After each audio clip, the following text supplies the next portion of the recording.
She put up a big fight. She put up a big fight. We're trying to locate Tina. We believe that she's an integral part of this.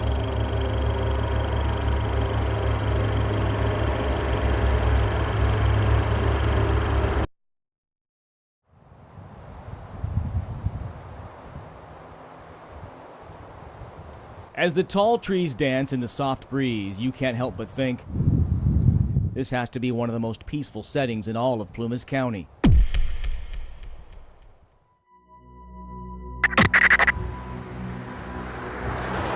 But in 1981, along Highway 70 in the Feather River Canyon, the town of Ketty was invaded by evil. A monster who ripped this storybook setting to shreds, tearing apart the life of a 14-year-old girl. Yeah, it was just a little yard area. Here's that girl today, Sheila Sharp, who walked into her family's cabin on the morning of April 12, 1981, and saw something straight out of a horror movie. Came home the next morning and saw the little, what had happened. Her hesitation speaks volumes. Her blood-curdling scream that morning, witnesses say, was deafening. On the floor of the Sharp family cabin lay the lifeless bodies of her mother, brother, and friend. Even now, years after the demolition of Cabin 28, it's all still so fresh, so frightening.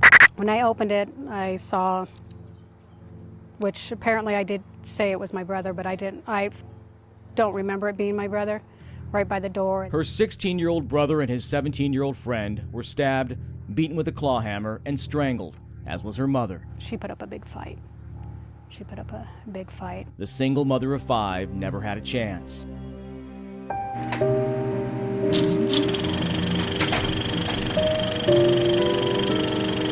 In 3 short reels of home movies discovered just this past August, Sheila and her family are there, alive and well, all blissfully unaware that Mother Sue and Brother Johnny would be brutally murdered 4 years later. The tragedy also would hit Sheila's sister Tina. I mean, Tina was missing. Tina was gone. Kidnapped from the crime scene, no clues left behind. This is CBS 13 archive footage from a detective hours after the discovery. We're trying to locate Tina. We believe that she's an integral part of this and that she may be the clue that we're looking for. 3 years later, Tina's skull would be found in a remote area, 60 miles from the murder scene. You know, my mom and I were close, and you know, all of us were close, but Tina, you know, she was I call her my angel. Her angel, who went through hell. Her family, nearly wiped out in the blink of an eye. You know, this is where my family was, you know, and this is where I can kind of connect with, you know, with my family. This is also where Sheila wonders, what if? Because she wasn't home when the murders happened. These wood beams are really the only indication there were ever cabins on this lot. This would have been the front of the cabin where Sheila spent the night her family was murdered, just a few yards away. She was spending the night next door at her friend's cabin. Are your thoughts more, thank God I wasn't there, or I wish I was there to try and do something? It's 50-50.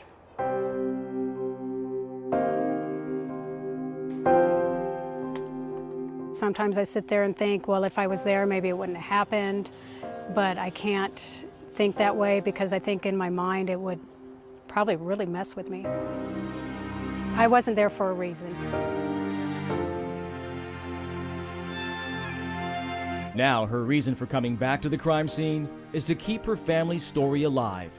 4 murders unsolved after 30 years. Closure for Sheila Sharp is long overdue. Her desperate hope, an all too familiar feeling. I'm hoping that there will be somebody out there that will say, oh yeah, I remember. And the questions for her family's killers have echoed in her mind for too many years. Why? You know, what made you do it?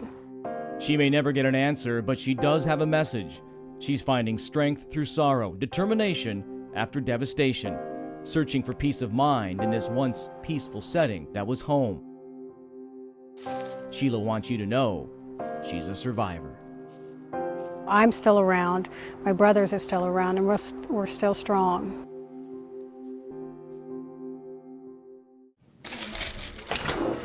Now 80 years old, recovering from a stroke, Navy veteran Richard Delaney needs help with the basics. Here you go. Meals, Okay, Dad. getting dressed, and into his wheelchair.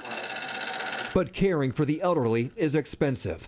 On a fixed income, it's more than Richard's bringing in. Well, our heart's breaking because, what do we do when his money runs out? Richard served during the Korean War. His daughter-in-law Melissa and son Rick learned he may qualify for veterans benefits.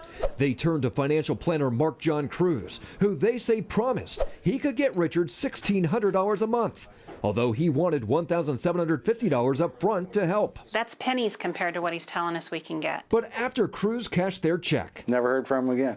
but we've learned they didn't have to pay a penny because it's free to apply for these little-known veterans benefits known as aid and attendance. It just disgusts me. Because Rick Buckman, a service officer with Placer County, says opportunists across the country are charging veterans as much as $10,000 just to fill out the paperwork. But you got to watch out because there's a lot of bad guys out there. He travels warning groups of aging veterans. How many seniors are getting taken? There's got to be thousands of them that are getting taken. How many people in this country are profiting off of veterans this way? I can tell you there's probably hundreds of them just in the Sacramento region. And they're just strictly crooks. I mean, that's all there is I can say is they're crooks because they're not even helping doing anything. We're frequently approached. Sandra Roberts of Merrill Gardens Retirement Community says some try to get into her facility, claiming they could help her residents fill out these forms. We say no. But some don't quite know where to turn to get these benefits. We didn't know what to do. Richard Delaney's family turned to Mark John Cruz. This is his website. But we've uncovered the guy smiling on his website actually has a criminal past. Charged with elder abuse in 2009. He took a plea deal for grand theft, and according to this court document, he violated probation, taking nearly $16,000 from 7 additional seniors, including Richard Delaney. We caught up with Cruz as he checked his mailbox inside this UPS store. Are you Mark? I am. I'm Curtis Fink from Channel 13. How are you? Hi, Curtis. I wish I could visit with you, but I've got an appointment I got to get to. We're doing a story about the money you've taken from people without filing their paperwork. I have filed their paperwork. I have 2 families who say that you haven't filed their paperwork, and I'm trying to figure out why you've taken money from them, but you haven't filed paperwork for them. I've got an appointment I get to. Appreciate your time. It's something they could do for free. Why do you take money from them for something they could do for free? He drove off without answering the question. What type of guy do you think he is? Crook. Calling the practice despicable, State Senator Ellen Corbett passed a law making it illegal to charge California veterans unreasonable fees to help them apply for aid and attendance. They earned these benefits. Rip your arm out. And Richard Delaney is now receiving them after his family applied on their own for free. It's going to prolong his care because he would have ran out of money had we not had this. Paying for his care no longer a worry. What still is?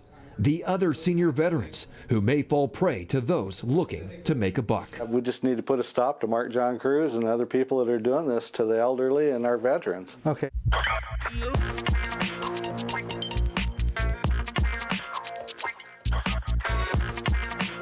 When kids go to prison in California, it's not pretty. Joaquin Diaz de Leon knows it firsthand. He was locked up in a California state juvenile prison when he was 16 years old. And I witnessed how the correctional officers would put you in your place, and if you weren't in your place, they would beat the shit out of you behind closed doors or in front of other people. For instance, there is this videotape. On January 20th, 2004, a young man named Narciso Morales was a prisoner at Chad Youth Correctional Facility in Stockton. He and another prisoner named Vincent Baker were placed on the floor while 2 guards, Delwyn Brown and Marcel Berry, repeatedly punched the 2 young men as they lay face down.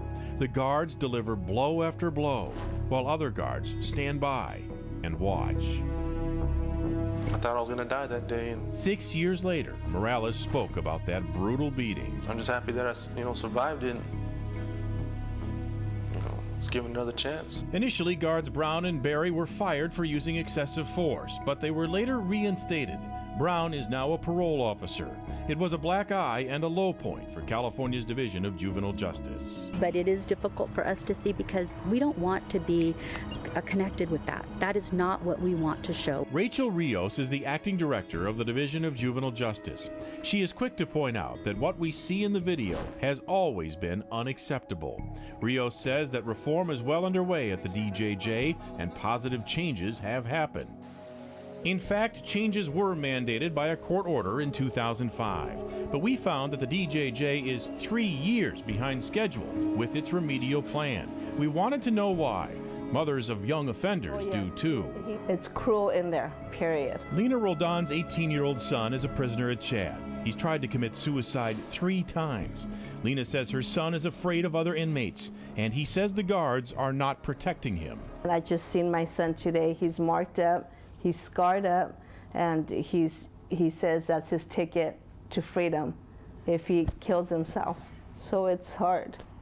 It's really hard to hear that. Critics say serious problems remain in California's 4, soon-to-be 3, remaining juvenile prisons. They use pepper spray a lot, and they very often use it against mentally ill youth. Sarah Norman is a lawyer for the nonprofit that in 2003 sued the California Youth Authority, now the DJJ, over its conditions.